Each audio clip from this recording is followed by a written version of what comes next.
నమస్కారం. ఘంటారావానికి స్వాగతం. ముందుగా ప్రధానాంశాలు. హైడ్రాకు చట్టబద్ధత, విస్తృత అధికారాలు. 1100 మందికి పైగా సిబ్బంది కేటాయిస్తూ కేబినెట్ నిర్ణయం.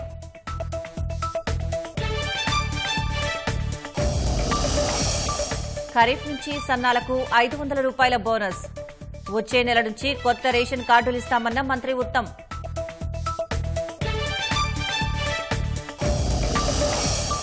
తిరుమల లడ్డూలు కల్తీ నెయ్యిపై సర్వత్రా ఆగ్రహావేశాలు.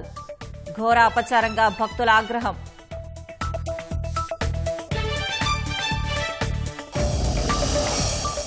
అవకాశాల పేరుతో 4 ఏళ్లుగా జానీ మాస్టర్ లైంగిక దాడులు. మతం మారాలని బెదిరింపులు. రిమాండ్ రిపోర్టులో కీలక అంశాలు. జైనూరు ఘటనకు నిరసనగా రాష్ట్రవ్యాప్త బంద్. ఆదివాసీ తుడుందెబ్బ పిలుపుతో పాఠశాలలకు సెలవు ప్రకటన.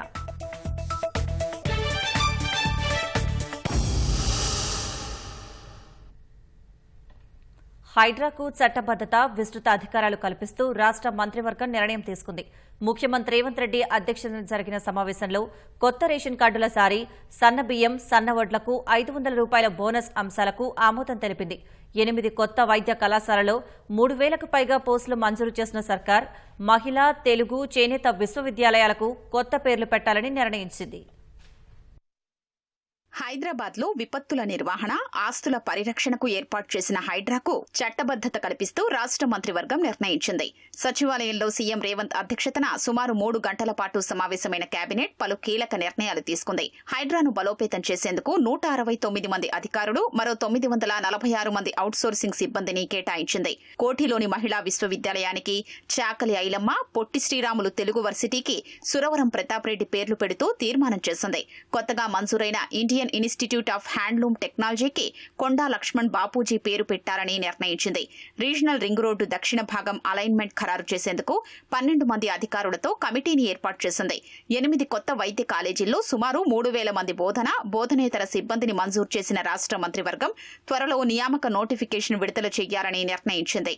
హైడ్రాకి ఒక చట్టబద్ధతని ఈ కేబినెట్ లో కల్పించడం జరిగింది. దీంట్లో ప్రధానంగా ఈ కోర్ అర్బన్ రీజన్ ఏదైతే ఉందో ఓఆర్ఆర్ కి ఇన్నర్ సైడ్ ఉన్న దాంట్లో 27 అర్బన్ లోకల్ బాడీస్ ఉన్నాయి. అదే రకంగా రీసెంట్ గా ఈ ఓఆర్ఆర్ కి ఇన్నర్ సైడ్ ఉన్న వాటిలలో 51 గ్రామ పంచాయతీలను కూడా ఈ కోర్ అర్బన్ దాంట్లో ఇన్కార్పొరేట్ చేశాం. వీటన్నిటికీ ఈ హైడ్రా అన్ని శాఖల్లో ఏ శాఖలకి ఎన్ని పూర్తి స్వేచ్ఛలు ఉన్నాయో ఈ హైడ్రాక్ కూడా అదే రకమైన స్వేచ్ఛ ఉండే విధంగా నియమ నిబంధనల్ని సడలించడం జరిగింది. అదే రకంగా హైడ్రాకి అవసరమైన దాదాపు 169 మంది అధికారులు, 946 మంది అవుట్ సోర్సింగ్ ఉద్యోగులను వివిధ విభాగాల నుంచి డిప్యుటేషన్ మీద హైడ్రాలో వర్క్ చేసే విధంగా ఆదేశాలు కూడా ఇచ్చే నిర్ణయాన్ని ఈ రోజు గౌరవ ముఖ్యమంత్రి రేవంత్ రెడ్డి గారి అధ్యక్షతన జరిగిన కేబినెట్ లో నిర్ణయం తీసుకోవడం జరిగింది. నల్గొండ జిల్లాలోని ఎస్ఎల్బీసీ సొరంగం పనుల కోసం 4637 కోట్ల రూపాయలు సవరించిన వ్యయ అంచనాలకు కేబినెట్ ఆమోదముద్ర వేసింది. ఎస్ఎల్బీసీ డిండి బ్యాలెన్సింగ్ రిజర్వాయర్ పనుల్ని సెప్టెంబర్ 2027 నాటికి పూర్తి చేయనున్నట్లు నీటిపారుదల శాఖ మంత్రి ఉత్తమ్ కుమార్ రెడ్డి తెలిపారు. ఈ ఖరీఫ్ నుంచి సన్నాలకు క్వింటాల్కు 500 రూపాయల బోనస్ ఇవ్వాలని నిర్ణయించిన కేబినెట్ దీనికోసం 2500 కోట్ల రూపాయల్ని మంజూరు చేసినట్లు మంత్రి ఉత్తమ్ కుమార్ రెడ్డి వివరించారు. ఎస్ఎల్బీసీ టనల్ వర్క్స్ కి రివైజ్ ఎస్టిమేట్స్ గా 4637 కోట్ల రూపాయలు ఈ ప్రభుత్వం మంజూరు చేస్తూ మరి ఆ ఏజెన్సీ ఏవైతే ఆ పని చేస్తున్నారో మరి వాళ్ళకి మేము 2 ఏళ్లలో పని పూర్తి చేయాలని చెప్పి వారికి ఆదేశాలు ఇవ్వడం జరుగుతుంది.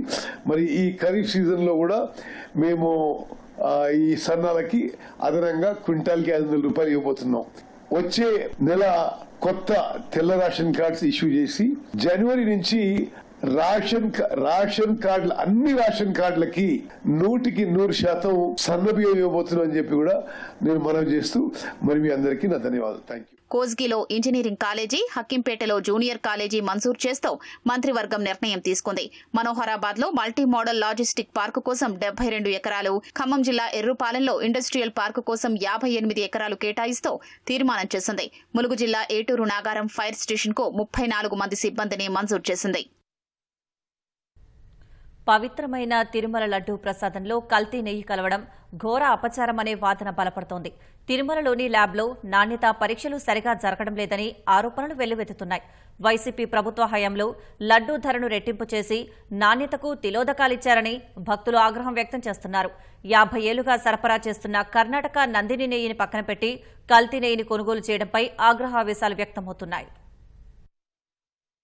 ఒకప్పుడు తిరుమల లడ్డు ఘుమఘుమలాడే నేతి సౌరభాల్ని వెదజల్లుతూ ఎంతో రుచిగా ఉండేది. కానీ 5 ఏళ్ల వైసీపీ పాలనలో తిరుమల లడ్డూపై అనేక ఫిర్యాదులు వెల్లువెత్తాయి. లడ్డూ రుచి, వాసన బాగుండడం లేదని, 2 రోజులకే చెడిపోతోందని అనేక విమర్శలొచ్చాయి. అయినప్పటికీ నాటి ప్రభుత్వ పెద్దలకు, టీటీడీ పాలక మండలికి, అప్పటి ఈవో ధర్మారెడ్డికి చెవికెక్కలేదు. లడ్డూలు, ప్రసాదాల తయారీలో కల్తీ నెయ్యిని వాడుతున్నట్లు తెలుసు కాబట్టే భక్తులు, అప్పటి విపక్ష పార్టీల నుంచి ఎన్ని ఫిర్యాదులు వచ్చినా వారు కిమ్మనలేదనే విమర్శలు వినిపిస్తున్నాయి. వైసీపీ హయాంలో గుత్తేదారులు సరఫరా చేసిన నెయ్యి వనస్పతి, వృక్ష, జంతు కొవ్వులతో కల్తీ అయ్యిందని ఎన్డీడీబీ నివేదికలో తేరడంతో దేశ విదేశాల్లోని భక్తులు మండిపడుతున్నారు.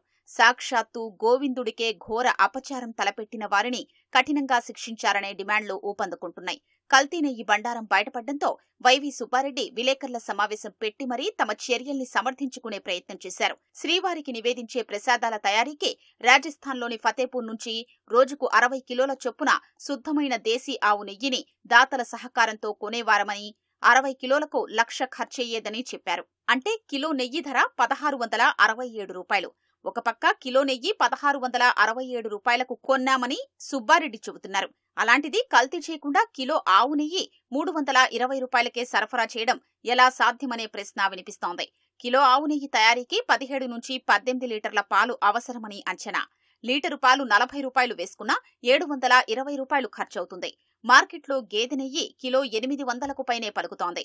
అలాంటప్పుడు ఎక్కడో ఉత్తరప్రదేశ్, ఢిల్లీ వంటి ప్రాంతాల్లోని సంస్థలు రవాణా ఖర్చులు కూడా భరించి కిలో నెయ్యి 320 రూపాయలకే ఎలా సరఫరా చేయగలవు అనే దానిపై వైసీపీ నుంచి సమాధానం లేదు. నందిని బ్రాండ్ పేరుతో పాల ఉత్పత్తులు విక్రయించే కర్ణాటక మిల్క్ ఫెడరేషన్ కేఎంఎఫ్ 50 ఏళ్లుగా టీటీడీకి నెయ్యి సరఫరా చేస్తోంది. అది కర్ణాటక ప్రభుత్వ రంగ సంస్థ.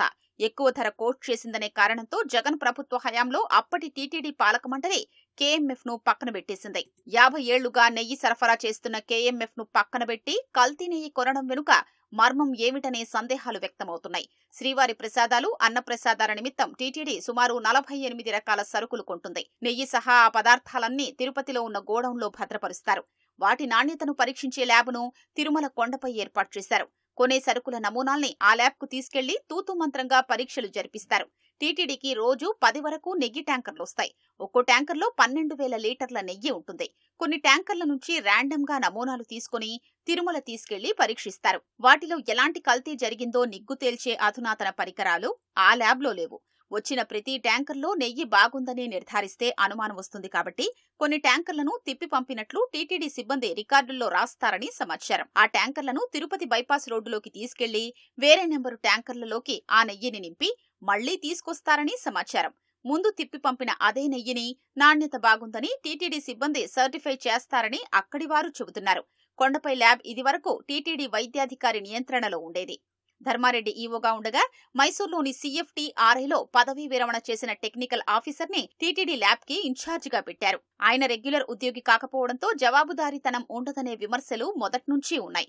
వైసీపీ హయాంలో సామాన్య భక్తులకు కనీస సౌకర్యాలు కల్పించకుండా లడ్డు సహా అన్నింటి ధరలు పెంచేశారు. 25 ఉన్న లడ్డు ధరను కరుణాకర్ రెడ్డి హయాంలో 50 రూపాయలకు పెంచేశారు. 100 రూపాయలు ఉన్న పెద్ద లడ్డు ధరను 200 చేశారు. ధర పెరిగితే నాణ్యత పెంచాలి, కానీ కల్తీ నెయ్యి దట్టించి భక్తుల మనోభావాలు దెబ్బతీశారనే విమర్శలు వినిపిస్తున్నాయి. తిరుమల లడ్డూ ప్రసాదంలో కల్తీ నెయ్యి వాడకంపై రాష్ట్ర బీజేపీ నేతలు ఆందోళన వ్యక్తం చేశారు.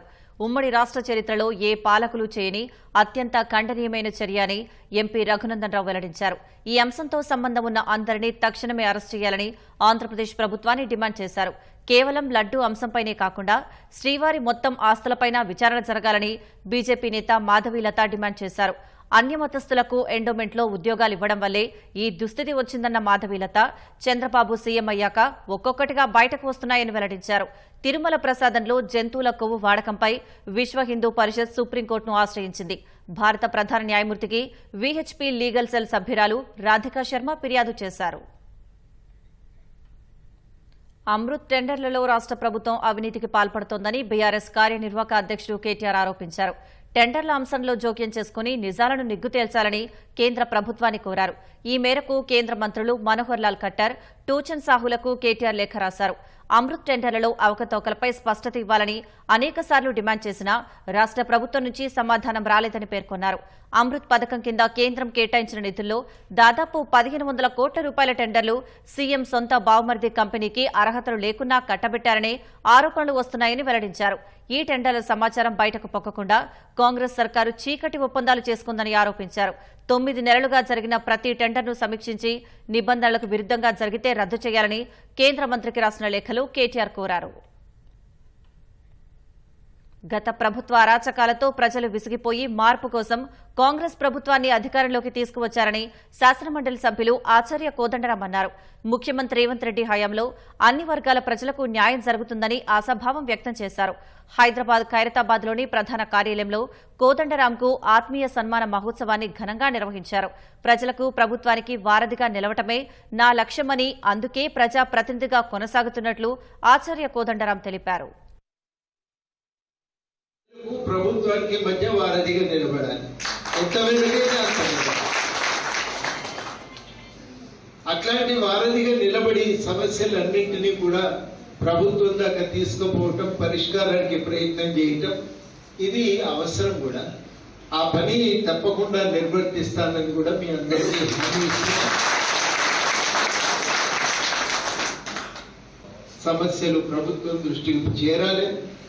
మనం మరింత ప్రశాంతంగా మన ఉద్యోగం మీద దృష్టి పెట్టే అవకాశం రావాలి. దానికోసం మనం ఇవాళ కోరుకుంటున్నాం. ఈ సమస్యల పరిష్కారం అంటే ఇక అన్ని తీర్ణంగా పనిచేయాలని చాలా మంది అనుకుంటారు అధికారులు. అట్లా కాదు. సమస్యల పరిష్కారం అయితే పని మీద దృష్టి పెట్టగలుగుతాం. ప్రశాంతంగా మన పని మనం చేయగలుగుతాం. ఇంకెక్కువ బాధ్యతతో కూడా పనిచేయగలుగుతాం. కాబట్టి ఇవన్నీ కూడా మనం ప్రభుత్వం చెవిలో వేయడానికి ప్రయత్నం చేద్దాం తప్పకుండా. గల్ఫ్ కార్మికుల సంక్షేమానికి ప్రభుత్వం జీవో విడుదల చేసినందుకు సీఎం రేవంత్ రెడ్డికి TPCC NRI cell, Gulf JAC బృందం కృతజ్ఞతలు తెలిపారు. మంత్రి పొన్నం ప్రభాకర్, ప్రభుత్వ విప్ ఎమ్మెల్యే ఆది శ్రీనివాసులతో కలిసి ముఖ్యమంత్రిని సన్మానించారు. ఈ కార్యక్రమంలో TPCC NRI cell chairman ambassador Vinod Kumar, Gulf convener Singireddy Naresh Reddy తదితరులు పాల్గొన్నారు. లైంగిక వేధింపుల కేసులో అరెస్టైన జానీ మాస్టర్ రిమాండ్ రిపోర్టులో నార్సింగి పోలీసులు కీలక అంశాలు పొందుపరిచారు. తన వద్ద పనిచేస్తున్న సహాయ నృత్య దర్శకురాలిపై 4 ఏళ్లుగా అఘాయిత్యానికి పాల్పడినట్లు వెల్లడించారు. జానీ మాస్టర్ భార్య కూడా బాధితురాలిని బెదిరించినట్లు స్పష్టం చేసిన పోలీసులు విషయం బయటకు చెబితే పలుకుబడి ఉపయోగించి అవకాశాలు రాకుండా అడ్డుకున్నారని అభియోగ పత్రంలో పేర్కొన్నారు. సహాయ నృత్య దర్శకురాలిపై అత్యాచారానికి పాల్పడినట్లు జానీ మాస్టర్ అలియాస్ షేక్ జానీ బాషా అంగీకరించినట్లు సైబరాబాద్ పోలీసులు రిమాండ్ రిపోర్టులో వెల్లడించారు. ఈ మేరకు ఉప్పరపల్లి కోర్టు 14 రోజుల జ్యుడిషియల్ రిమాండ్ విధించింది.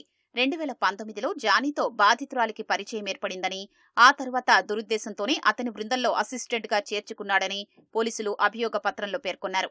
2020 జనవరి 10న ముంబైలోని ఓ హోటల్లో ఆమెపై తొలిసారి లైంగిక దాడి చేశాడని పోలీసులు వెల్లడించారు.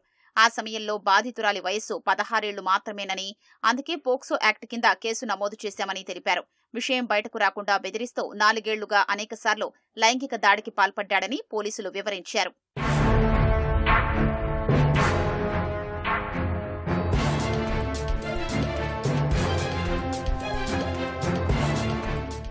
ఓ షో కోసం 2020 జనవరి 10న జానీ మాస్టర్, బాధిత యువతి సహా ముగ్గురు ముంబైకి వెళ్లి ఓ హోటల్లో బస చేశారు.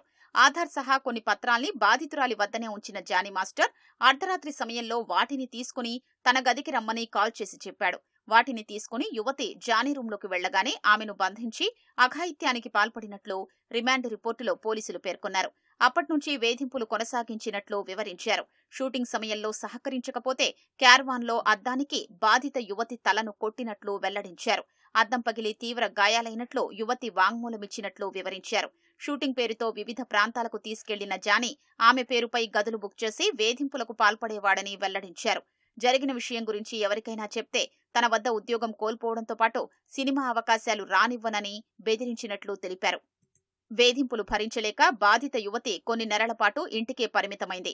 పనికి రావాలని ఓ రోజు జానీ మాస్టర్ ఫోన్ చేస్తే తన తల్లి అనారోగ్యంతో ఉందని రాలేనని యువతి వెల్లడించింది. కొంత సమయం తర్వాత బాధితురాలి ఇంటికి చేరుకున్న జానీ మాస్టర్ ఆమె తల్లి ఉండగానే మరో గదిలోకి తీసుకెళ్లి అత్యాచారానికి పాల్పడినట్లు పోలీసులు రిమాండ్ రిపోర్టులో పేర్కొన్నారు.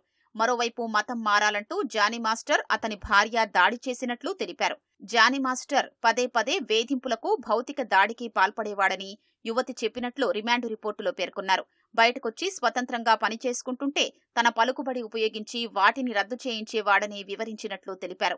గత నెల 17న ఇంటికి వెళుతుండగా గుర్తు తెలియని వ్యక్తి బెదిరించినట్లు పేర్కొన్నారు. పాటకు అభినందనలు, కానీ మీరు మాత్రం జాగ్రత్త అంటూ ఆగస్టులో ఓ పార్సిల్ వచ్చిందని వెల్లడించారు. ఈ నేపథ్యంలో జానీ మాస్టర్పై తగు చర్యలు తీసుకోవాలని బాధిత యువతి పోలీసులకు ఫిర్యాదు చేసినట్లు స్పష్టం చేశారు.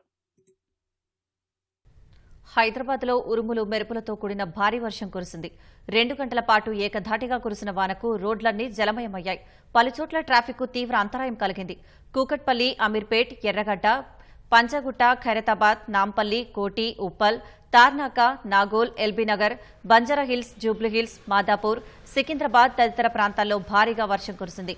అటు పలు జిల్లాల్లోనూ ఓ మోస్తారు నుంచి భారీ వర్షపాతం నమోదైంది. మరో 2 రోజుల పాటు వర్షాలు కురిసే అవకాశం ఉందని వాతావరణ శాఖ తెలిపింది.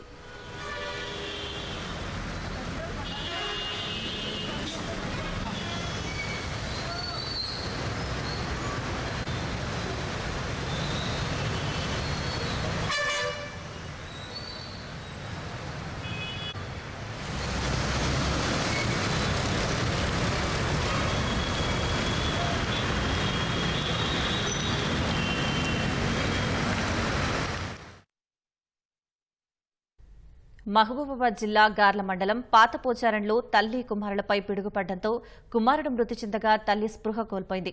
మిరపతోటలో పనిచేస్తున్న తల్లి కోటేశ్వరిని కుమారుడు ప్రవీణ్ ఇంటికి తీసుకురావడానికి తోట వద్దకు వెళ్లాడు. వర్షం పడ్డంతో ఇద్దరూ చెట్టు కింద నిలబడ్డారు. ఈ సమయంలో పిడుగుపడ్డంతో ప్రవీణ్ మృతి చెందాడు. అకస్మాత్తుగా కురిసిన వర్షానికి కేసముద్రంలోని వ్యవసాయ మార్కెట్లోని ఆరబెట్టుకున్న మొక్కజొన్నలు తడిసి ముద్దయ్యాయి. అధికారులు తడిసిన మక్కలను కొనుగోలు చేయాలని రైతులు వేడుకుంటున్నారు. రాష్ట్రంలో కురిసిన భారీ వర్షాలకు పలుచోట్ల పిడుగులు పడ్డాయి. మెదక్ జిల్లా చిన్నశంకరంపేట మండలం అంబాజీపేటలో విద్యుత్ ట్రాన్స్ఫార్మర్పై పిడుగు పడడంతో మంటలు చెలరేగాయి. ఆ సమయంలో అక్కడ ఎవరూ లేకపోవడంతో ప్రమాదం తప్పింది. వెంటనే గ్రామస్తులు సబ్స్టేషన్కు సమాచారం అందించడంతో అధికారులు విద్యుత్ సరఫరా నిలిపివేశారు. వరంగల్ జిల్లా వర్ధన్నపేట మండలం చెన్నారంలో ఓ తాటి చెట్టుపై భారీ శబ్దంతో పిడుగు పడింది. మంటలు చెలరేగి తాటి చెట్టు పూర్తిగా దగ్ధమైంది. ఇంత వర్షం కూడా అంటుకుంది కదా.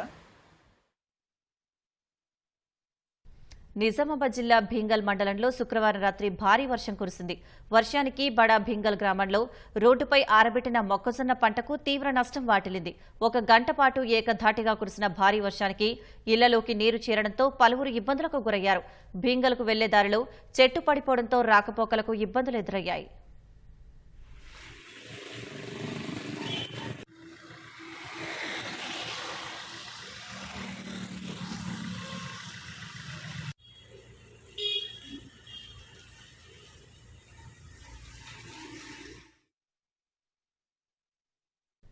ఖమ్మం జిల్లా కారేపల్లి మండలం కొత్తూరు తండాలో విద్యుత్ షాక్కు గురై ఓ రైతు మృతి చెందాడు. కోతుల బెడద కారణంగా పత్తి చేనుకు అమర్చిన విద్యుత్ తీగలు గుర్తించకపోవడంతో ప్రమాదం జరిగినట్లుగా కుటుంబీకులు తెలిపారు. రోజులాగే పంట చేనుకు వెళ్లి వస్తుండగా ఓ తీగ కాలుకు తగలడంతో విద్యుదఘాతంతో అక్కడికక్కడే మృతి చెందాడు. ఈ ఘటనతో గ్రామంలో విషాదం అలుముకోగా రైతు ధరావత్ హాతీరాం కుటుంబ సభ్యుల రోదనలు అందరినీ కలిచివేశాయి.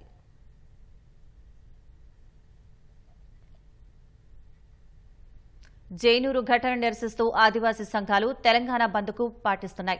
ఈ నేపథ్యంలో ఆయా సంఘాల నాయకులు వేకువజామున ఆదిలాబాద్ ఆర్టీసీ డిపో ఎదుట బైఠాయించి నిరసన తెలిపారు. మరోవైపు బస్సులన్నీ డిపోకే పరిమితమయ్యాయి. పట్టణంలోనూ దుకాణాలు తెరుచుకోలేదు. బంద్కు ఒకరోజు పిలుపు ఇవ్వడంతో ప్రైవేటు విద్యాసంస్థలు స్వచ్ఛంద సెలవు ఇచ్చాయి. ఈ సందర్భంగా తుడుందెబ్బ నాయకులు మాట్లాడుతూ ఫాస్ట్రాక్ కోర్టు ఏర్పాటు చేసి జైనూరు ఘటనకు బాధ్యుడైన వ్యక్తిని వెంటనే ఉరితీయాలని డిమాండ్ చేశారు. గత 30 సంవత్సరాల నుంచి ప్రభుత్వ అధికారులకు, ఎస్పీ గారులకు, కలెక్టర్ల గారులకు వినిపించినా కానీ ప్రభుత్వాలు పట్టించకపోవడానికి ఆ రోజు జైనూరులో ఘటన జరిగింది. 1950 తర్వాత వచ్చినటువంటి మైనారిటీలను అక్కడి నుంచి ఖచ్చితంగా తరలించే వరకు ఆదివాసీలందరూ కూడా పోరాటం చేస్తారు. అదేవిధంగా ఎవరైతే ఆదివాసీ మహిళపై హత్యానికి పాల్పడిన దుండగును వెంటనే పాస్పోర్ట్ ద్వారా ఏర్పాటు చేసి ఆయనకి బహిరంగంగా ఉరిదీయాలని ఆదివాసీ సంఘాల తరపున డిమాండ్ చేస్తున్నారు. ఆదివాసీ చట్టాలను కాపాడండి, ఆదివాసీ మహిళలను రక్షించండి, రక్షణ కావాలనేది మేము ప్రభుత్వాలకు డిమాండ్ చేస్తున్నాము. ఎప్పటి నుంచి కూడా మేము భారత రాజ్యాంగంలో పొందుపరిచిన మా చట్టాలను కూడా కాపాడండి అనేది ఎన్నోసార్లు మేము విన్నవించుకుంటున్నాం. కానీ మా ఆదివాసీ ప్రాంతాల్లో జరిగేది ఇప్పటికి కూడా జరుగుతూనే ఉన్నది. ఆదివాసుల పైన ప్రభుత్వాలు కూడా చిన్న చూపే చూస్తున్నాయి అనేది కూడా అర్థమవుతుంది. ఎవరో హత్య చేయడానికి ప్రయత్నించిన ఆ మహిళకు ఆర్థిక సహాయం చేయాలి, ఆమెకు న్యాయం జరిగే వరకు కూడా ప్రభుత్వమే ప్రైవేట్లో దానికి ట్రీట్మెంట్ చేసి దానికి సరైన వైద్యం అందించాలనేది కూడా ప్రభుత్వానికి డిమాండ్ చేస్తున్నాం. ఒకవేళ ఆ మహిళకి ఏమైనా జరిగే ప్రభుత్వ పరిణామాలకు ప్రభుత్వమే బాధ్యత వహించాలనేది కూడా మేము ప్రభుత్వానికి డిమాండ్ చేస్తున్నాం. మోటారు వాహన చట్టం నిబంధనలను అమలు చేయకపోవడంపై ప్రభుత్వానికి హైకోర్టు నోటీసులు జారీ చేసింది. 1988 మోటారు వాహనాల చట్టంలోని పలు నిబంధనలకు 2019లో కేంద్రం సవరణ తీసుకురాగా వాటిని రాష్ట్రంలో అమలు చేయకపోవడాన్ని సవాల్ చేస్తూ హైదరాబాద్కు చెందిన రమణ్జీత్ సింగ్ హైకోర్టులో ప్రజా ప్రయోజన వ్యాజ్యం దాఖలు చేశారు. దీనిపై ప్రధాన న్యాయమూర్తి justice Alok Aradhe, justice J శ్రీనివాసరావులతో కూడిన ధర్మాసనం విచారణ చేపట్టింది. రిజిస్ట్రేషన్లు, డ్రైవింగ్ లైసెన్స్ జారీ, రవాణా వ్యవస్థలో సంస్కరణలు తీసుకురావాలని కేంద్రం నిర్ణయించింది. వాహనాల అధిక బరువు, హెల్మెట్ ధరించకపోవడం, సీటు బెల్ట్ పెట్టుకోకపోవడం, మద్యం సేహించి వాహనం నడపడం వంటి వాటికి జరిమానాలను పెంచిందన్నారు. పిటిషన్ను పరిశీలించిన ధర్మాసనం ప్రతివాదులైన కేంద్ర, రాష్ట్ర రవాణా శాఖలు, రాష్ట్ర రవాణా శాఖ కమిషనర్కు నోటీసులు జారీ చేసింది. 4 వారాల్లో కౌంటర్ దాఖలు చేయాలని ఆదేశిస్తూ విచారణను వాయిదా వేసింది. వరద బాధితులను ఆదుకునేందుకు పలు సంస్థలు ముందుకొస్తున్నాయి. ముఖ్యమంత్రి సహాయ నిధికి భారీగా విరాళాలు అందిస్తున్నాయి. భాష్యం విద్యా సంస్థల చైర్మన్ రామకృష్ణ సీఎం రేవంత్ రెడ్డిని కలిసి ₹1,25,00,000 చెక్కును అందజేశారు. జీఆర్టీ జ్యువెలర్స్ అధినేత జితేందర్ ₹25,00,000 అందజేశారు.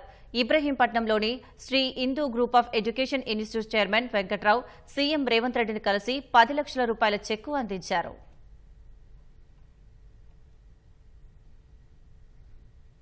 తెలుగు రాష్ట్రాల్లో వరద బాధితులను ఆదుకునేందుకు అనేక మంది దాతలు ముందుకొచ్చి ఈనాడు సహాయ నిధికి విరాళాలను అందిస్తూనే ఉన్నారు.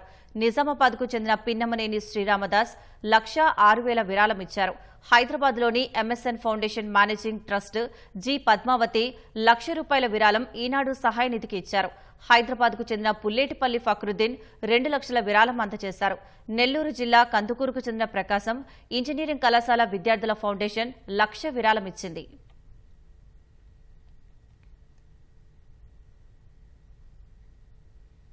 జీహెచ్ఎంసీ ఉద్యోగుల సమయపాలనపై దృష్టి సారించిన కమిషనర్ ఆమ్రపాలి వారి అటెండెన్స్ పై నూతన విధానాన్ని అమలు చేసేందుకు శ్రీకారం చుట్టారు. జీహెచ్ఎంసీ ప్రధాన కార్యాలయంలో ఆర్టిఫిషియల్ ఇంటెలిజెన్స్ సాంకేతికతో మొబైల్ ఆధారిత ఫేషియల్ రికగ్నిషన్ అటెండెన్స్ ను మొదలుపెట్టారు. మొత్తం 39 విభాగాల్లో పనిచేస్తున్న అధికారులు, సిబ్బంది ముఖ కవలికలను మొబైల్ యాప్లో ఐటీ విభాగం నమోదు చేస్తోంది.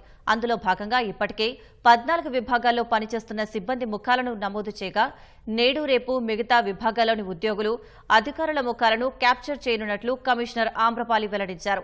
ఇప్పటికే క్షేత్రస్థాయిలో పనిచేస్తున్న పారిశుద్ధ్య కార్మికుల అటెండెన్స్ ను ఈ విధానంలో ఏప్రిల్ నుంచి అమలు చేస్తుండగా పారదర్శకత, ఖచ్చితత్వంతో కూడిన హాజరు నమోదవుతోంది. ప్రధాన కార్యాలయంలో పనిచేసే ఉద్యోగులు సమయపాలన పాటించడం లేదంటూ ఇటీవల తనిఖీలు నిర్వహించిన మేయర్ విజయలక్ష్మి ఉద్యోగుల హాజరుపై దృష్టి సారించాలని కమిషనర్కు సూచించారు.